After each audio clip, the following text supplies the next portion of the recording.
Welcome to Crime in Court. This is episode number 88 of the Commonwealth versus Karen Reed. And today we're going to be going over the SJC oral arguments that were argued today. So we're going to be hearing from Marty Weinberg, who is the appellate attorney for Karen Reed. He's going to be doing the arguing for her. And then I'm not sure who this guy is for the state, but he'll be doing the arguing. So if you can see where my mouse is. Oh, hold on one second. Sorry about that. My dogs were about to get loud. So, um, so we're going to be going over the arguments, the oral arguments for the SJC, and so like I was saying, Marty Weinberg is doing the arguing for Karen Reed, and this other gentleman who you'll see is doing the arguing for the Commonwealth. He's joined by Laura McLaughlin, who is the assistant district attorney. You'll notice Adam Lawley's not there. Also in attendance behind Marty is Alan Jackson and David Unetti. I'm not sure if I said that yet or not, so sorry if that's a repeat. All right, so let's get started. Please hit the like button if you don't mind, and let's begin.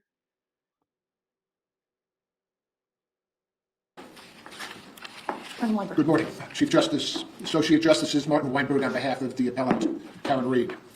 Today's appeal goes to the core issues regarding double jeopardy protections that safeguard defendants, in this case Ms. Reed, from the risk of re-prosecution for the very same offenses for which a prior jury was discharged without manifest necessity, without her consent, and we now know, based on the representations of 4 jurors, indirectly a 5th, no contradiction from any of the 7 or 8 other jurors, that there is a trustworthy, corroborated, and we contest uncontradicted showing that the prior jury reached a unanimous decision to acquit Ms. Reed of 2 of the 3 charges in a multiple count indictment that she was tried on in Norfolk County.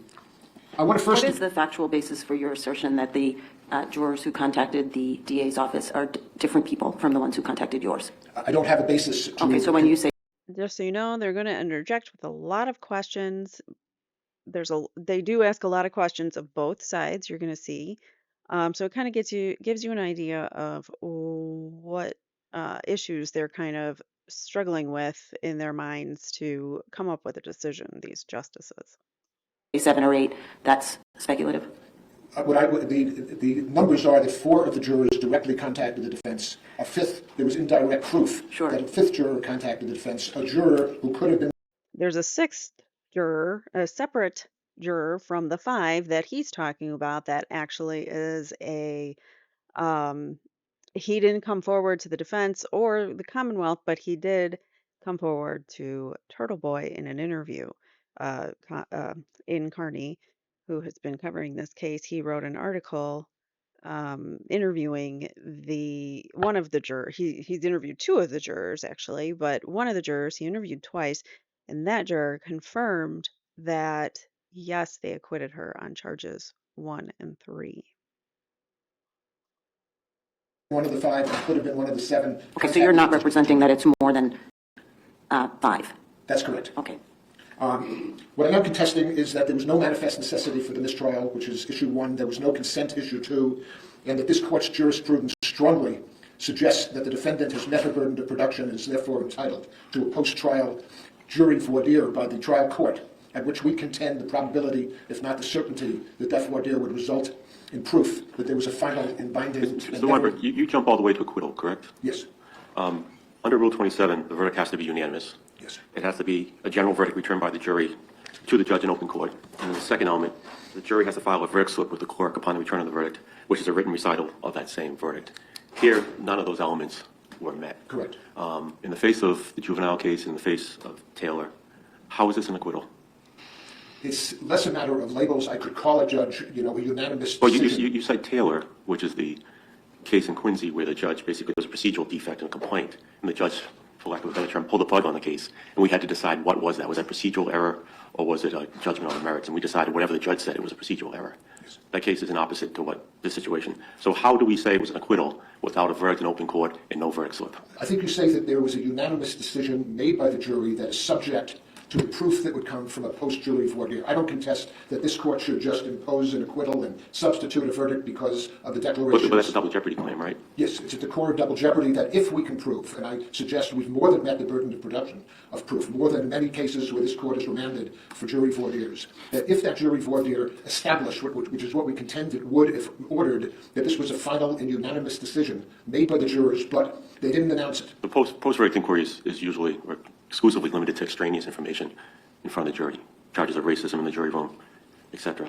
Here, do you want us to carve out a new exception to that rule? I think it's an extension of prior precedents. Fiddler talks about not establishing inflexible rules that would expense justice at the price of certitude. In Fiddler, there was evidence from the jurors that there was evidence received by a jury that didn't come from trial evidence. So that was... Doesn't Fiddler caution to not inquire into the, not to intrude into the sanctity of the deliberative process as well? It does. Absent this extraneous influence.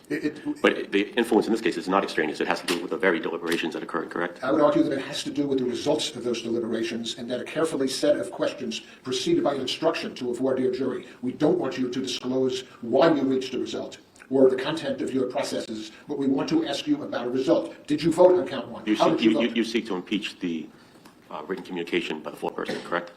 I'm sorry, Judge. You seek to impeach the written communication of the foreperson, correct? I wouldn't. I would say that the recent jury declarations demonstrated that there was facial ambiguity in those communications. Yes, they related to a lack of unanimity, to a deadlock about charges. But count two by itself, read vertically, had multiple charges. Horizontally, there were three separate counts. There was ambiguity. The trial court didn't realize it. The trial court erred in not allowing what Taylor and Stewart mandate as imperatives before there was a ruling of manifest necessity. No opportunity for a defense lawyer to make arguments about options to the declaration of mistrial. And I contest that there were at least three viable options that Stewart, Taylor, and all the cases of this court mandate be, quote, carefully considered. You've got an exhausted jury writing this very eloquent message saying, we haven't been, we've done our best. We haven't been able to reach a verdict on any of the charges. There's no inkling in that they've reached verdicts on charges, or that this only relates to the second charge, right? Facially, there was the words charges and the words deadlock. No inkling of what's going to happen with this motion for new trial, right? Everyone thinks the jury's done its best. It's exhausted. It's tried every option, and everyone's resigned to trying the case again. I understand something happens later, but at least at that point, is it really a mistrial? I mean, is there an error to declare a mistrial? I would respectfully disagree that everybody concurred that there was only one reading of this note when the defense had no opportunity, despite the clear jurisprudence mandating that they be given an opportunity to be heard. Did the defense have an opportunity when there was a discussion about scheduling after the jury was sent into the room? Once the judge discharged the jury, once the judge thanked them and said the case is over, the failure to make an objection was futile. It was unnecessary. What about the case of Commonwealth versus Enid Brown, where the jury was sent? The jury goofed, essentially. There's a miscommunication between the court and the case.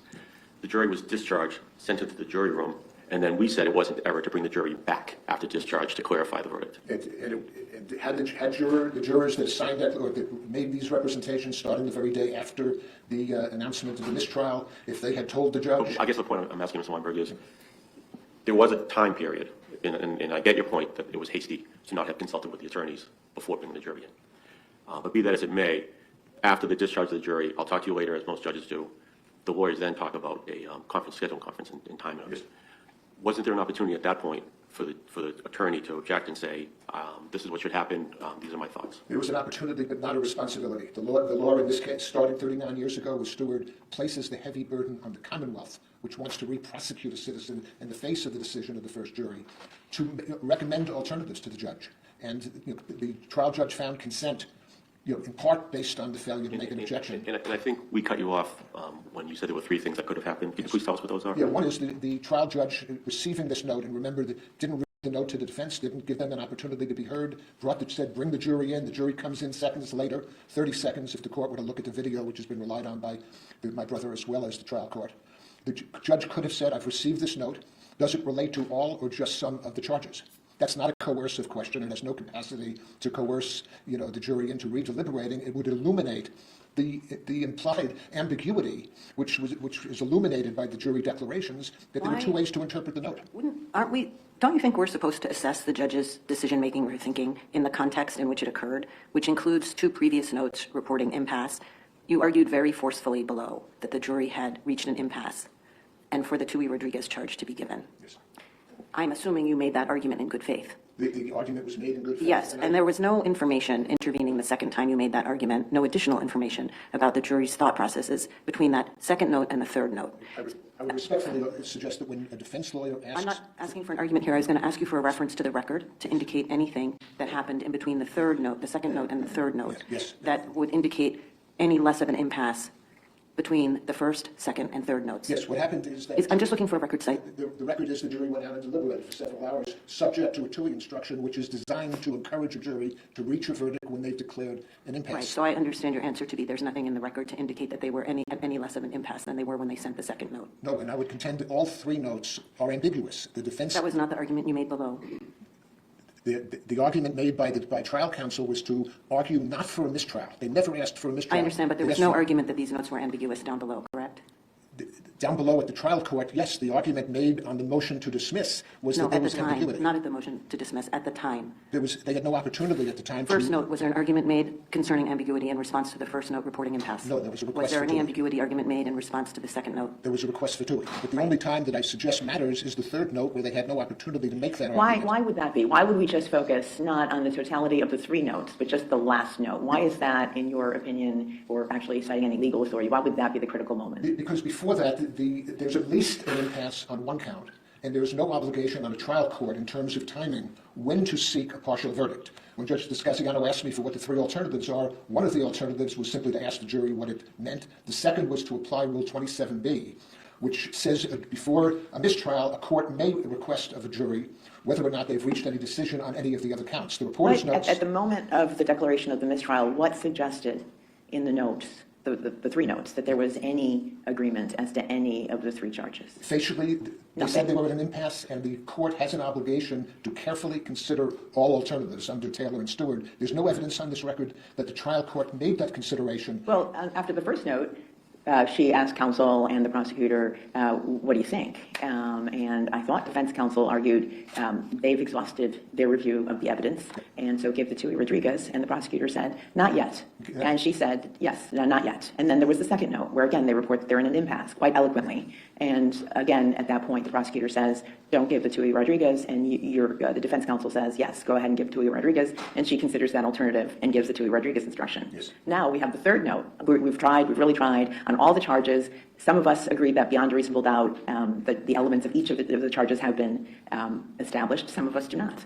And at that point, she considered the alternatives, let them continue to deliberate, give the TUI Rodriguez, and the third time, it sounds like everybody's in an impasse. That's all the information she has. And that's part of the perils of not providing counsel with an opportunity to be heard, which is what was required. Because we don't know that the jury notes 1 and 2 didn't also relate to one rather than three counts. What the defense wanted was a verdict. If you want a mistrial, you ask for So one. your They rule asked would for a be TUI that anytime there's more than one charge, the judge must ask, when the jury reports back that they're in an impasse, the judge must then ask, well, are you at an impasse as to count 1? Are you at an impasse as to count 2? As to count 3? That's the rule? When there's a multiple count indictment, that's the rule as described by the reporter to 27B, which is a trial court must make that inquiry before ordering a mistrial. I thought there was a may, Mr. Weinberg. The may was in the rule. The reporter's note says must. I would argue the may relates to timing. In other words, there's no obligation of a judge at any particular time to ask the jury whether there's a partial verdict. But if you're going to issue a mistrial order, that's where the must comes in. And In the ordinary case, the foreperson will say, we've got a verdict on counts 1 and 7, and we seal them, and then we continue on, and we can mistry the remaining counts, correct? When you say it wouldn't be coercive to ask, am I right to assume that you're relying on Rule 27B? 27B and the distinction in the Roth case, which is there is a risk of coercion if you're dealing with a single count with multiples, but 27B preempts that in terms of the importance of a mistrial order. And your argument to Justice Wendlandt, and I guess to me as well in court, is that that is not discretionary. My argument is that given the core values of double jeopardy, that unless the defense consents to the mistrial order, the court has to comply with the guidance, the principles, the mandates of Stewart and Taylor. Here they complied with neither one of them. And that's absent any other evidence as far as the deliberations go and notes that there's agreement, or at least partial agreement on a particular verdict, correct? Yes, those notes were subject to one of two interpretations, and given the obligation of a trial court to consider all alternatives, including the alternative post-Dewey of seeing whether the jury wanted to deliberate on any one of the three counts, which is part of the statute. I think it's 268-34C. That's a third alternative. Here the problem is the record doesn't reflect the trial judge's consideration As a matter of these fact, were there alternatives. 3 separate verdict forms? There was actually more than 3 verdict forms, because the verdicts on count 2 had multiple, they had 3 So different count options. 1 and 3, were there separate verdict forms for those? I believe there were separate forms, but there was, guilty, not guilty, count 1, count 3, and count 2. There was supplemental instructions and an amended verdict form to make sure the jury had options that were consistent with the law of the SJC as to how you deal with lesser includeds. Can I ask, sorry, so I'd like to ask, how are you, the judge says she can't ask the questions that you're saying she could without interjecting herself into deliberation. So let me read what she says. While the defendant contends that the conflict is reflective of the fact that the instruction given to the jury by the court were confusing, determining whether this is true would necessarily require inquiring into the back and forth among the jurors during deliberations. Can you tell us how? Yes. Why, how would she do this? She doesn't envision a way that she could ask the questions you're talking about without requiring them to explain whether they took votes, how they took votes, what the votes were. Just tell me what your thought process is on that. My thought process, one, is that this court has the option of essentially informing the court what questions can be asked, and 2, if we're going to delegate... Require follow-up questions. And unlike extraneous influences, where you can say, okay, we only want to inquire about whether there was a racist statement made or something to that effect, this is different. We're going to have to require what their votes were and how solid they were. Isn't that going to get into deliberations, inevitably? I think you could ask about the results of deliberations. I would design it by saying an instruction to the jury to not disclose the content or your processes of deliberation, but I want to ask you the following questions. 1, did you take a vote on count 1? What was your vote? Was the vote unanimous amongst other jurors? Was the vote final? Was it ever reconsidered or rediscussed? Was it final? Isn't that going to, the jury can change its mind, right? But there's no... But isn't that going to result in asking that type of question? When you say final, if you don't get your way on 2, is it final? Was it ever reconsidered? My contention, based on these jury declarations, based on the voicemail, based on the fact that in this highly publicized case, no other juror who they served for months says to anybody, to the court, to the clerk, to the court officers, to the prosecutor, wait, I didn't agree. They also don't write in saying we agree with the other 5 or anything to that effect. They're silent, as their deliberations are supposed to be silent, right? But it's an almost unprecedented meeting of the burden of production. If this was a Sixth Amendment issue, the jurisprudence of the court would compel a post-jury inquiry. The Fifth Amendment values are just as important. Questions can be designed, whether it's final or was it ever reconsidered, that would demonstrate what we contend. These were final votes. This was the end of counts 1 and 3. It's exactly what Juror D says. We went to the bus and says no one's ever going to know that we voted to acquit. Isn't that part of the problem? And isn't that what Bluford counsels against? Because you keep saying that whatever was done on counts 1 and 3 were fixed. And despite the fact that there was potentially still some uncertainty about where the folks were on count 2, that could never change in the continuing deliberation about count 2. And isn't that what Justice Roberts was talking about? The deliberations weren't finished. They weren't finalized. And you keep using that term. But there's still opportunity for folks to change their positions in the context of the continuing deliberations on count 2 and its lesser included. So what's your best authority to say that it was fixed for all time and for all deliberations, and there was no opportunity, particularly when we don't know that no one, to Justice Kafker's point, has called and said, hey, me too, we believe the same thing, for the court to say that this is what it meant for all time? So, and the answer to the question, and I understand the question, in the Bluford case, we had the return under Arkansas law, which prohibited partial verdicts. The jury said that they'd reached a decision, they were sent out again, and then they said they had changed that decision and were at an impasse. In this case, a post-jury voir dire can ask about whether or not you took a vote. Was it unanimous? That doesn't intrude on the values of 606B. Was the vote ever reconsidered? Was it final? But that's my point. If you stop right there and say that's the end of the inquiry, that's really not true, because there's still deliberations that are left on count 2 that might inform a juror's change of position on count 1 and 3. And that could be the subject of a jury inquiry as to whether or not the unanimous vote that acquitted Miss Reed of murder and leaving the scene was ever reconsidered. You can ask for a result without probing into a mental process, into the content of deliberation. The values at stake here are too important. Yes, in the McCallop case, we allow a court to ask about mental processes. Was there communications of bias? In Fiddler, they talked about the communication of evidence that wasn't received through the gatekeeper function of the trial court. This is important. Miss Reed was acquitted by those jurors, and we should have the opportunity, or not acquitted, we contend a unanimous vote. We should have the opportunity to have Judge Cannone conduct a voir dire. It's done when one juror says there was a statement of bias, when one juror says there was contact with an external source. But when it's an extraneous source, then you need not get into deliberations. But as I listen to you suggest questions that the trial judge could have asked, it seems to me those questions go directly to the jury deliberations. And I would contend they go to the results of the deliberations. They do not require a judge to ask, why did you vote not guilty? What led you to vote not guilty? So the question asked to Juror F would be, was that vote final? Yes. Juror F's answer would be, well, no, it kind of depended on how I would have voted on count two. We were not yet done. And that would reflect two The things. jury deliberations, right? That would reflect that the voir dire by the judge did not lead to a result of a final unanimous verdict of not guilty. But to foreclose those inquiries, when there's a real possibility 12 jurors are going to say to Judge Canoni, if conducted, that was my vote, it was not guilty. We never reconsidered it. We considered her innocent. We didn't think she intentionally killed anyone. We should not be foreclosed from having that option. It seems to me that what you are in effect asking via a post-trial inquiry is to discover whether the jury disregarded the jury instructions. And the reason why I say that is that the jury were instructed to return a verdict after the final vote, and I'm using that as a direct quote of the jury.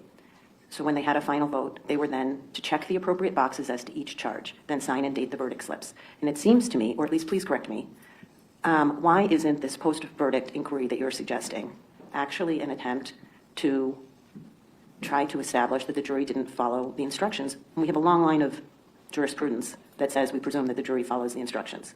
And there is cases where, when mistakes are made by jurors, where they don't fill out the verdict slip accurately. The Canton That's not this case, though. No, this case, I think, is a stronger case for a voir dire because we're not impeaching a verdict. We're explaining a note. We're asking the jury to resolve an ambiguity within the note that the trial court didn't realize, in part because they didn't provide an opportunity for argument, in part because they used a procedure that's totally at odds with this court's jurisprudence in Stewart and Taylor.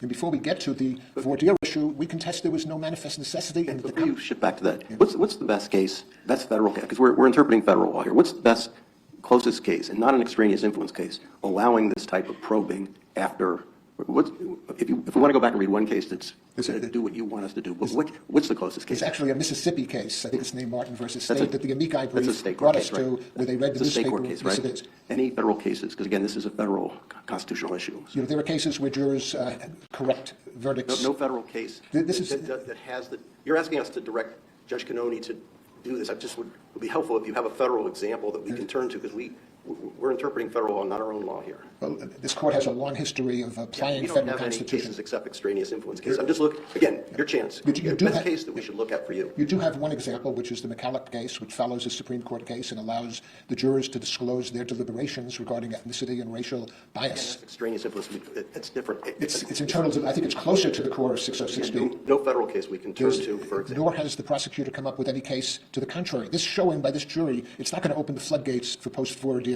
Well, actually, that was my question. What's the limiting principle here? It sounds like if ever a juror comes back to the defendant and says, hey, that's not really what happened, then we open it up. This would not be a case where a juror has second thoughts, is reconsidering, didn't think he or she was listened to in the jury room. These are representations by 4 jurors that were unequivocal, unconditional. They said we reached a final verdict of not guilty. And So the jurors submitted affidavits? The jurors would submit affidavits. If we asked the judge, if you're not going to accept the lawyers' affidavits, please authorize the lawyers to go back to the jurors. But we didn't want to walk near the boundaries of 606B.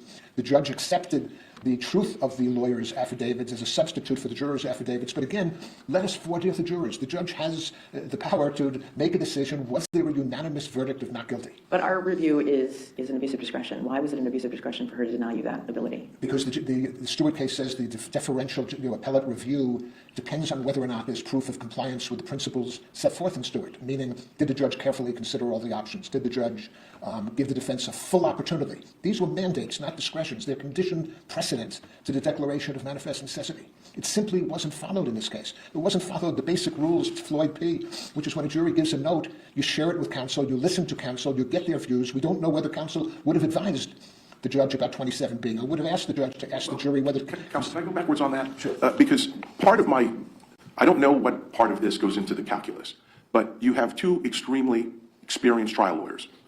No one in that room would ever think, potentially, a mistrial may be declared after Tui Rodriguez is given. There isn't any lawyer that's worth their salt that wouldn't think they might get a mistrial on this. So you know where the puck may be going when it comes to giving to Tui Rodriguez. And you say that there was no manifest necessity for this and no opportunity to be heard. How do we factor in that you've got to know that that's going to be on the table instead of a mistrial? And what obligation is there on counsel to say, hey, before you declare a mistrial, let's talk about alternatives to that? So let me address that. Judge comes in, deviates from her prior practice where she gave counsel a full opportunity, announces to the defense lawyer there's an impasse, bring the jury in. If Your Honors would accept the audio video that, again, the district attorney has relied on. It's about 30 seconds till the jury comes in, but you hear a door open. Defense counsel don't know what's in the note. It hasn't been read to them. They don't know what the judge's intentions are. They don't know whether they'll be invited to come to the bench to discuss it. They have to be surprised they weren't given an opportunity.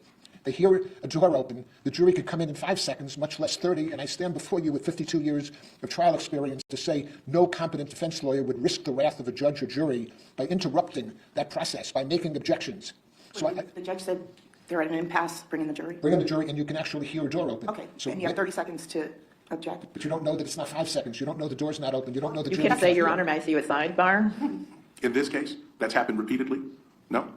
Here, the defense lawyers did not know what the judge's intentions were. They didn't know what was But in they the did note. know that the jury had reported to her that they were at an impasse. They were an impasse. Bring the jury in. Yes, that was possible. But to was possible? to ask to go to the bench. But Yes. this And court, did that happen? No, but neither did it happen that the prosecutor, who this court says has a heavy burden because they're the sovereign. They want to re-prosecute somebody after a mistrial, to subject them to the perils of a second prosecution. The trial court did not impose a burden on the prosecutor. They have more of an obligation in double jeopardy law to raise options to a mistrial.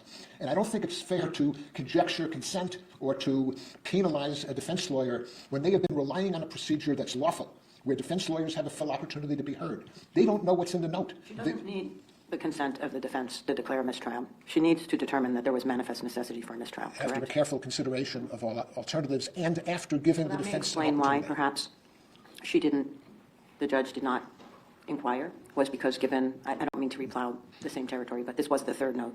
It was the third note, but it was a note that demonstrated, because of the deliberations between the second and third, that the defense didn't want a mistrial. They wanted the verdict. Mr. Weinberg, are you aware of any cases, or can you let me know if there are any cases where the judge gives TUI, Yep. and then the jury comes back and says we're deadlocked, is articulate as this jury was or not, and then the judge does something different other than just declare mistrial? Well, the statute itself says the judge has no right to obligate the jury to redeliberate, but every right to ask the jury whether they would consent to continue deliberations. And here I contest. The jury said to continue to deliberate would be futile and only serve to force us to compromise these deeply held beliefs. Right, in the face of that, do you think give it the old college try is okay? I think that the judge had alternatives that the record does not reflect, were carefully considered, including, is your deadlock on all 3 counts? Would you consent to deliberate on any count that you've not reached an irrevocable deadlock? Questions like that are not coercive. Questions like that would have actually given the illumination post July 1, and I'm not arguing that that provides proof as to what the process was on July 1. And the statute, again, is a may, correct? The statute says, 27B says a court may make that request, but the Stewart and Taylor rule didn't require careful consideration. That, at minimum, was an option not considered. The careful consideration is basically all that has gone on as far as the length of deliberations, the number of notes, et cetera, and what the notes say. That's part of the calculus, correct? Yes, the judge made her own judgment, and I'm not saying the judgment was irrational. I'm saying that she would have been aided by counsel. The law required she give counsel an opportunity to be heard. There's no evidence in the record she considered any option except to declare a mistrial. That contradicts the clear jurisprudence of this court, and I contend it contradicts the core protections that double jeopardy give to a defendant against being re-prosecuted, which the Supreme Court has said carries with it the risk that an innocent person can be convicted, the ordeal of a second prosecution. This court has given procedural guidance, conditions precedent. This is what the words are must. 27B may be discretionary, although we argue the reporter's note in combination with Taylor required that inquiry about partial verdicts. This court has told the judges ordering a mistrial is irrevocable. And you need to go through certain procedural conditions precedent, and the judge did not. And I respectfully submit that extinguishes the principal basis to say there was manifest necessity in this case. There was never a knowing and intelligent consent. The defendant never asked for a mistrial. And at minimum, secondly, we strongly ask this court to extend the Sixth Amendment jurisprudence, where you allow jury voir dires into the Fifth Amendment. The Fifth Amendment is as important as the Sixth Amendment, and a jury voir dire conducted by an experienced judge can determine whether or not there was a unanimous and final verdict of not guilty on 2 counts, one of which carries with it life imprisonment. I thank you very much for the privilege of appearing before you today. Thank you. Okay, Attorney Sheldon. So I just want to interject. I didn't want to stop in between as he was speaking. I wanted to give you guys just his full argument. I'm not going to break it down. It's too complex for me, for my non-legal mind.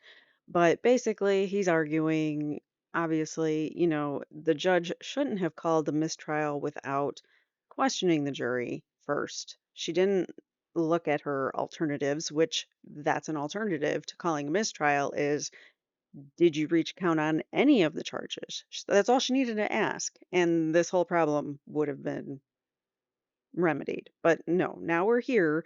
She's dug her heels in and doesn't want to change her decision. So here we are. And as you know, Marty Weinberg did a great job arguing, but still at the same time, there's a lot of questions, and you can see how they come at you question after question, and you have to like really think on your feet here in order to answer. And you have to be specific and say, well, do you have a case that you can refer me to? Like, right, you have to think of that off the top of your head and remember case law. Like, I don't know how they can do this, lawyers, especially appellate lawyers who are really good at, referring to case law for other cases.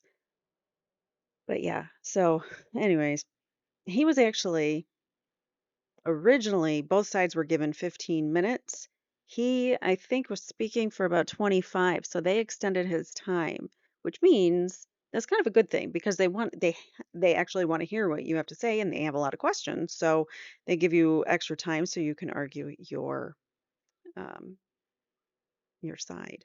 So now we're going to hear from I don't know who this attorney is, but he is going to be representing the Commonwealth. It's this gentleman here. He's going to stand up and speak.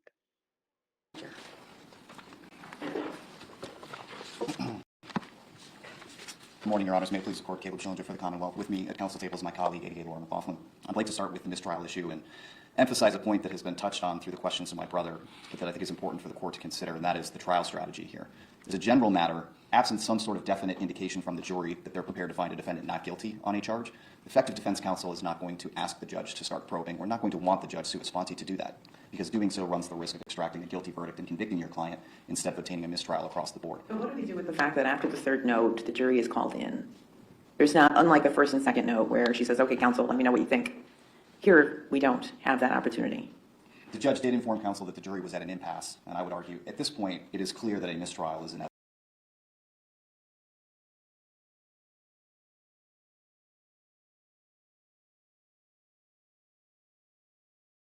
inevitable or unavoidable.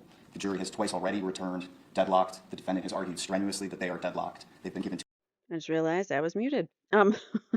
I was saying here you can see the clock right here, and that's where you can see he was given 15 minutes on the clock, and it's now counting down. So Marty Weinberg spoke for about 25 minutes. Rodriguez, and now the judge informs counsel they're at an impasse. At that point, counsel couldn't credibly believe that the result here was going to be anything other than a mistrial. And again, in addition, just to circle back, all the more so, Your Honor, because of what was their defense in this case. The defendant's defense was that she didn't cause the victim's death, but allegedly had been framed. If the jury were to come back with a guilty verdict on any of the charges, or either of the lesser included offenses, they would have necessarily had to find that the defendant did cause the victim's death. And it would have been a rejection of that defense and the defendant's public narrative. The defendant here did not want the judge to do more into it. Rather speculate what the defense wanted, but let me ask you about what happened. Did the judge have either the discretion or the obligation to ask the jury after the last note about continued deliberations or a verdict on any lesser included offense? No obligation, Your Honor. It perhaps is a matter of... Did the judge have the discretion to do so? Rule 27B is discretionary. The language of the rule itself consistently refers to what a judge or a jury may do. I know the defendant argues... So it's not inherently coercive?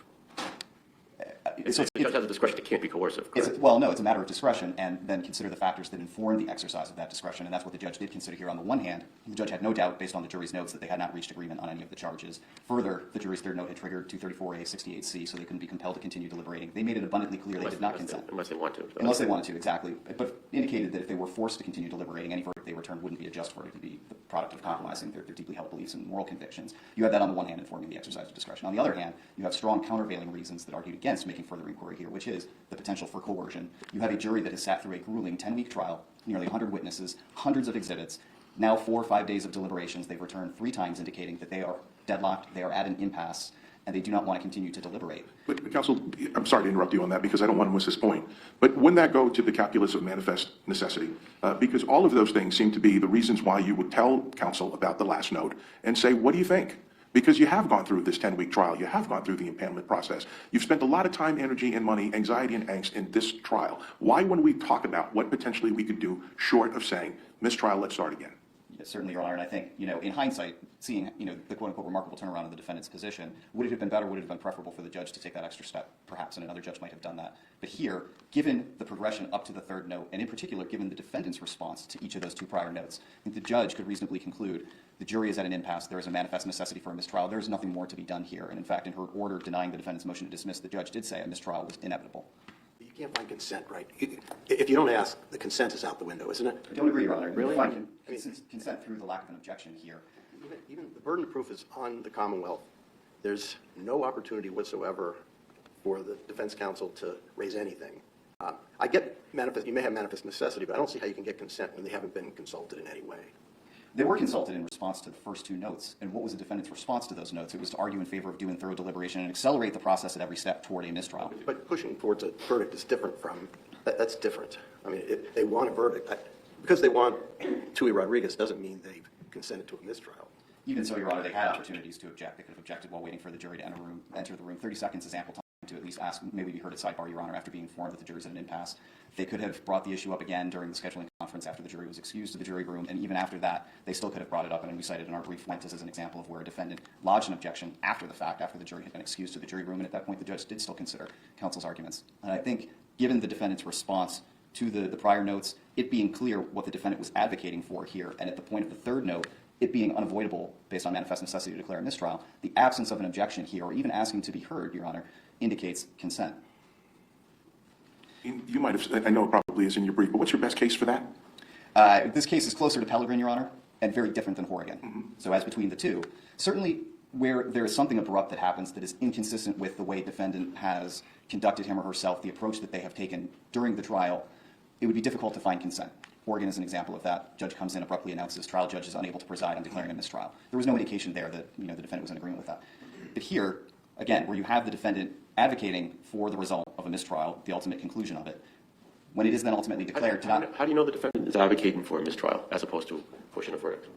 Because, Your Honor, not just what they argue, but what they argue. Because Tui, there's two results of Tui. It's either a verdict or it's a mistrial, and it pushes the jury to its extreme. So when you say that they're advocating for a mistrial, they could have been just as well advocating the jury for that final push as the Tui Rodriguez instruction says. You need to check yourself. One side has the burden of proof. It's very favorable in some instances to a defendant. So how can you stand up here and say that they were pushing for a mistrial? Perhaps as to just Tui Rodriguez, although as a practical matter, as Justice George has pointed out, experienced defense counsel understand that there's not going to be a mistrial before that instruction has been given, or very likely. But set that aside, Your Honor. Well, I think experienced counsel know that you're most likely not going to get further deliberations. But counsel also know that it could very well, it's a flip of a coin. It could be a verdict or it could be a mistrial. Right. On top of that, Your Honor, I would point to, in response to the first note, the Commonwealth argued against a finding of due and thorough deliberation. Hasn't been enough time, let the jury continue to deliberate. Already at that point, the defendant was prepared to argue. There's been due and thorough deliberation. I think the exact quote is, we believe there's been sufficient time. Disagreed with the Commonwealth's reading of the note from the juror that there might still be the possibility of reaching a unanimous verdict, arguing they'd already exhausted all manner of compromise, all manner of persuasion. So, and then again, in response to the second note, again argued there's been due and thorough deliberation. Those arguments are pushing to the point where 234A 68C is triggered, and the jury cannot continue to deliberate, and a mistrial will have to be declared unless they consent to further deliberation. I think it's safe to say that they were pushing for a TUI instruction, correct? Yes, they asked for that as well in response to both notes, Your Honor. Do you need consent in order to win? No, Your Honor, there was manifest necessity for the declaration of a mistrial here. And so absent the consent, you can just, you think the manifest necessity existed? Yes, I don't think that the judge abused her discretion in declaring a mistrial for manifest necessity based on the jury deadlock in this case for the reasons that we have discussed and were discussed. Well, but counsel, we also have, and not necessarily in this context, but we have in cases where there are evidentiary issues, where we have found that the trial judge abused their discretion when they didn't utilize something that they could have. And so in record here, where there, again, it's not necessarily prescriptive, but there's 27B that says may, there's other things that could have been done short of declaring a mistrial.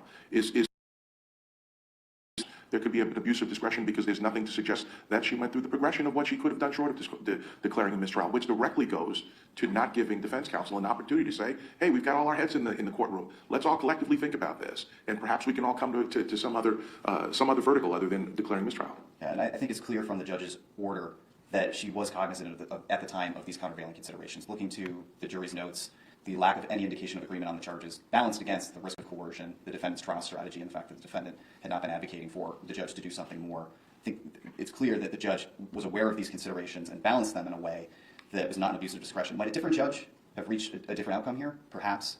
But the judge's determination here, which is owed some deference, if not abuse of discretion, was not outside the range of reasonable outcomes, given the jury's notes and these other considerations, Your Honor. You don't think it would have been coercive to say, come on, jury, I know you say that you're exhausted, that any further deliberations would force us to compromise these deeply held beliefs, but did you reach a verdict on count one? I do think that would be extremely coercive, Your Honor, yes. And I would point the court to footnote 5 in Ray versus Commonwealth, where this court said or noted there may be a prevailing practice among federal courts about inquiring individually of jurors as to whether they're truly deadlocked or perhaps further inquiry, but that is not the prevailing practice here in Massachusetts and is not an encouraged practice, particularly because of the risk of coercion. I take it Rule 27 there's no discussion of Rule 27 at any point during the deliberations or sort of preparing for the deliberations, right? When we read through this whole record, we're not going to find any indication it was on anyone's mind, right? Correct. But so I see your point on the note is so compelling that they've worked this to the end. And the problem comes when we get this new information that's somewhat inconsistent with that the key sentence, some members of the jury firmly believe the evidence surpasses the burden of proof, establishing the elements of the charges beyond a reasonable doubt. Conversely, others find the evidence failed. Then we get this motion for a new trial with 4 or 5 jurors saying that's not the case, right? That's the troubling part. What should happen at that point? Yeah, and I do want to make sure I get to this, Your Honor. The alleged agreement reflected in those statements is not an acquittal. It lacks finality of a verdict, really for 2 reasons. One is the reason that's already... I get that point. I'm just trying to figure out what should the judge do at that point? Is they're arguing, okay, you have some follow-up obligation here. Is there no obligation whatsoever, I guess? No, and we argued below, actually, Your Honor, that it's not reliable or competent evidence because it goes to the substance of the jury's deliberations and is being used to try and impeach the declaration of the mistrial based on the jury's notes. The judge makes a finding that she finds them credible for the purposes of this motion, right? So she doesn't say they're unreliable, but rather accepts their reliability and then concludes that nonetheless that she can't inquire here without invading deliberations. It's different from reliability. She's given up the reliability point, right? She's made a finding that I accept for these purposes that those 4 jurors or 5 jurors Correct. are credible, right? So it's not a reliability issue that you can rely on, right?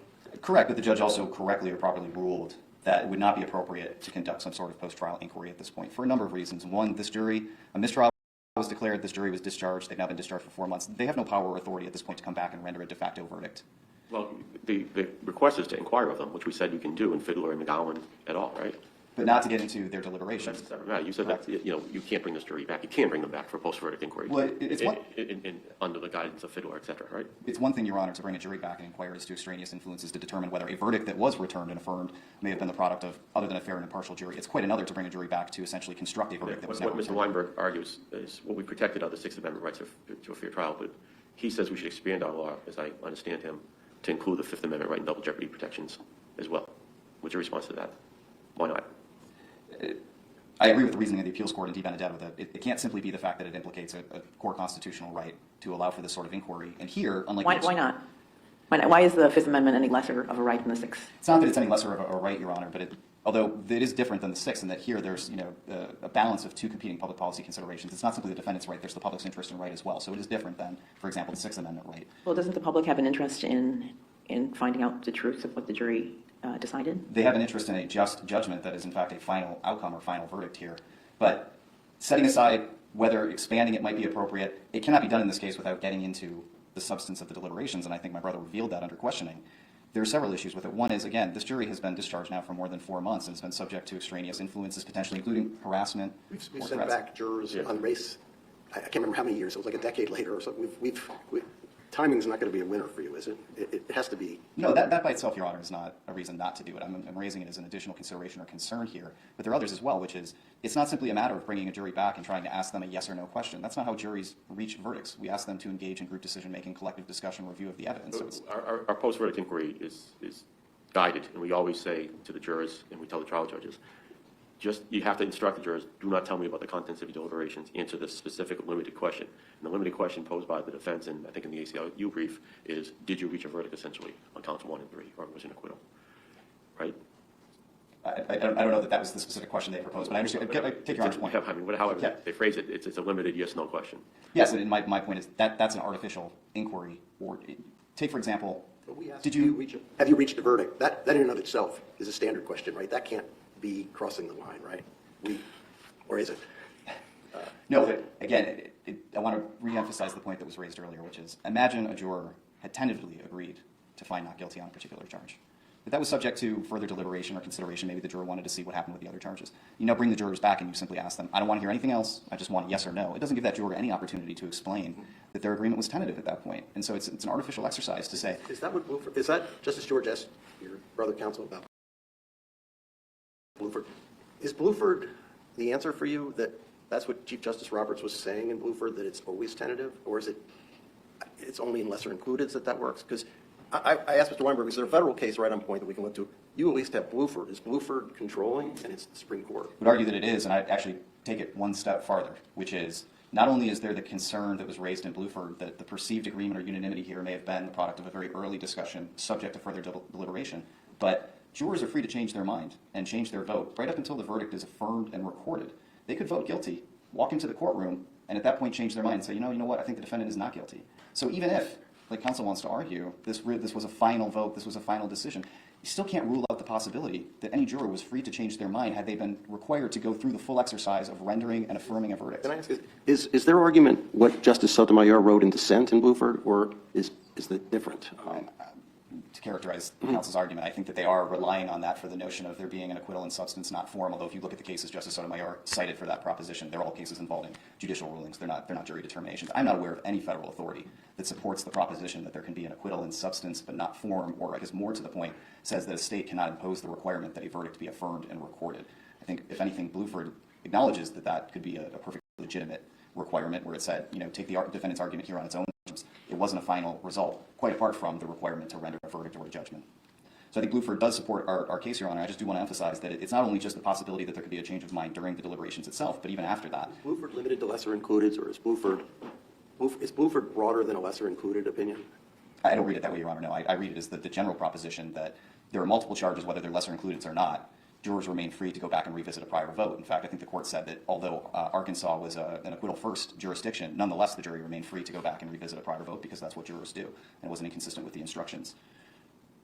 I want to emphasize one other point, which is, at most, what we're talking about here with these juror statements is a snapshot of the jurors' deliberations, but you cannot short-circuit the verdict requirement and rely merely on such a snapshot. And it's important because it protects defendants, too. You could imagine a different scenario where a juror comes forward and says, notwithstanding the declaration of a mistrial, we all took a vote, and we found the defendant guilty of murder.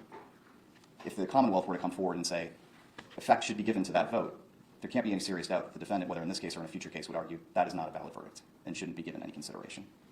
Unless Your Honors have any other questions, Commonwealth would ask that the defendant's petition be denied.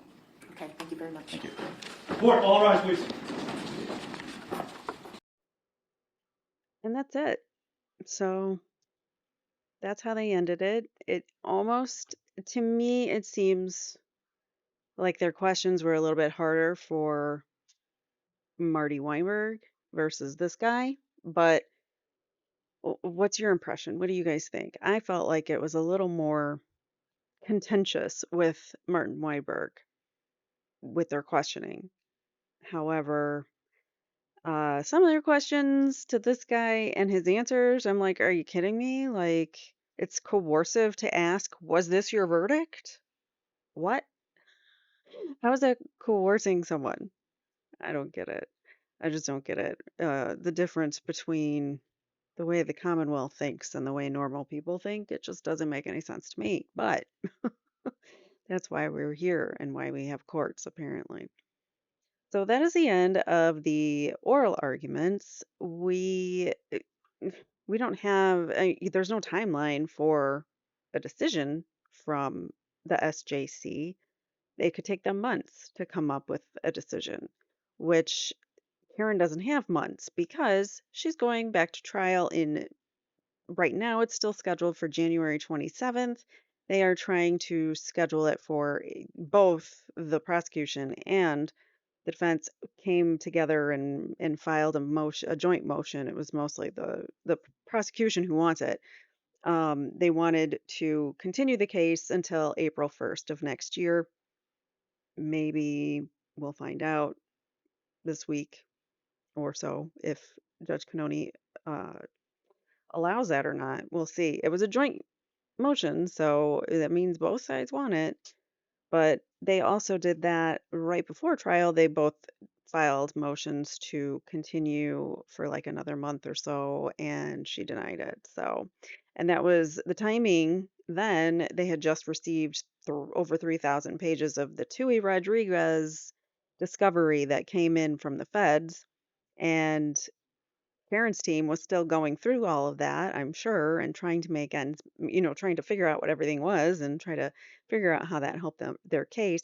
And she didn't give them extra time. So it was like, okay, you're jumping in head first and you don't like the ARCA guys, they didn't even have time to, or they didn't have the ability to even prepare with them because they were federally hired and they were told not to communicate with them beforehand.